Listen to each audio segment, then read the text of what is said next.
Hello, YouTubers. I honestly didn't see myself voting for Trump in this election, which should be quite obvious by looking at my channel history. However, the DNC forced Joe Biden onto the people as the Democratic nominee, so I've been forced to come to a decision. Should I vote for a candidate that has nothing to offer and was hoisted on the American people, or should I vote for Trump? Well, for me, that choice is quite obvious. I'm going with Trump. I literally can't think of a single reason to vote for Biden. Perhaps more importantly, I believe that Biden is a far more dangerous choice for America in the short term, and especially in the long term. Here's why. There's not many members of the Democratic base who are enthusiastic about Biden, as you know yourself. The view is, and always has been, well, he's better than Trump. The DNC hoisted Biden on its party, believing that the base wouldn't give Trump a second look. But we're talking about running for President of the United States. We know the devil that's in the office now. The question is, should you trade the devil you do know for the devil you don't know? Because, more than anything, that is the choice we face this election. And come on, folks, you know the answer to this question. Of course we shouldn't trade the devil we know for the devil we don't know. Why?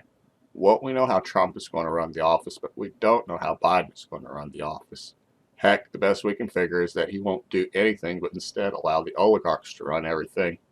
When it gets down to it, I have no confidence that Biden will stand for anything, and that's why it's so dangerous for America. Many Democrats now rightfully recognize the Democratic Party as the diet version of the Republican Party. Now, if one was looking to attract people like Colin Powell to the Democratic Party, you couldn't ask for a better candidate. What's so terrible about that strategy is that there are already more Democrats than Republicans. The only thing that the Democrats needed to do was to shore up their own base, and they would have won easily.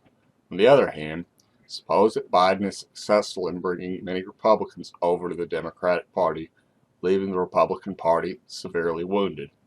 Even though we mostly have a one-party system now, when we truly have a one-party system at that point, since Biden stands for nothing, it's not only dangerous policy-wise, but also a danger to the two-party system.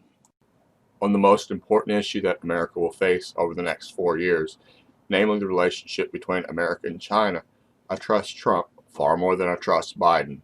While the relationship between America and China may not be what's on the front of most Americans' minds, it's largely what's responsible for other problems in our society. For example, why are there far less jobs in America? Well, for two reasons. Because the elite have chased many jobs to China, and because the Chinese government has unleashed a global pandemic on the world.